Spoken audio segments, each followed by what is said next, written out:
Le gouvernement scolaire du lycée Malick Sy de Thiès est très inquiet du sort de leurs 2 camarades gravement blessés par les forces de l'ordre lundi dernier alors que les élèves du lycée réclamaient le retour de leurs professeurs dans les classes en bloquant la nationale 2.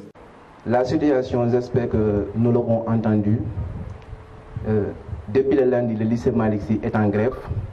Ce n'est pas seulement le lycée Malick Sy, mais c'est toutes les écoles de Thiès. La cause principale de notre descente sur le terrain est la suivante. Nous voulons étudier, car nous avons droit à l'éducation. La fois dernière, lorsqu'on avait descendu sur le terrain, il y avait 2 de nos camarades qui ont été gravement blessés par les policiers. L'un a perdu son nez et l'autre son œil. Ousmane Mbaye, le camarade qui a perdu son nez, a été blessé dans l'enceinte du lycée Malick Sy.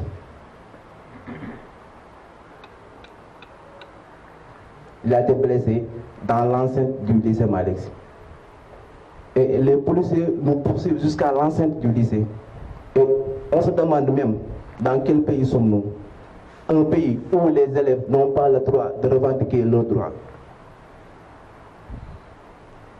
À travers mon voix, je lance un appel au président Macky Sall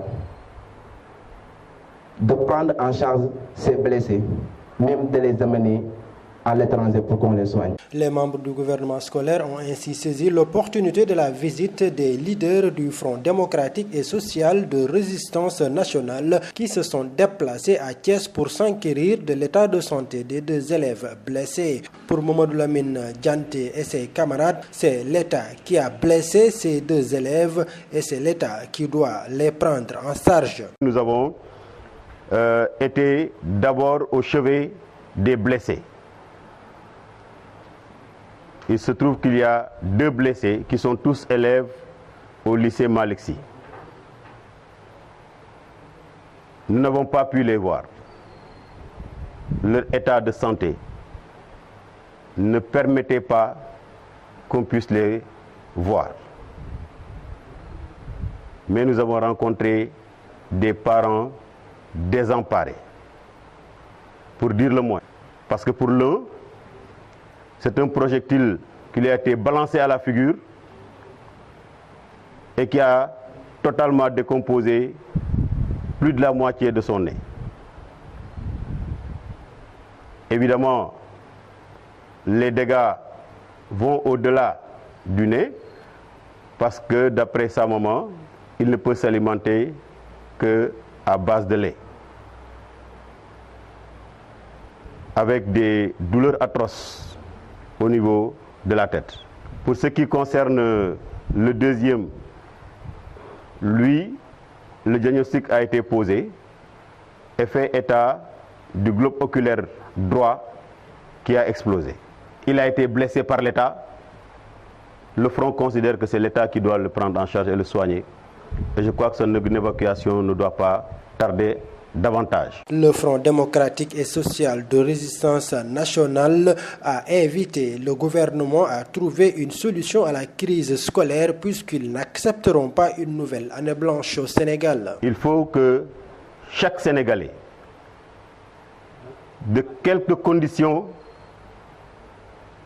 qu'il soit, s'engage pour que tous ensemble, on dise non à une année blanche.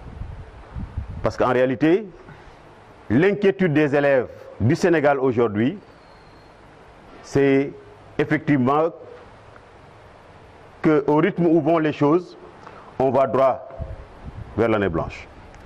Et cela est inacceptable. Il faudrait que le plus rapidement possible, des solutions soient trouvées. Le président du Front, le député Mamadou Diop Decroix, est revenu sur les recours déposés devant le Conseil constitutionnel pour l'annulation de la loi sur le parrainage, entre autres initiatives qui sont en train d'être prises pour, disent-ils, mettre fin à ce qu'ils appellent un régime dictateur.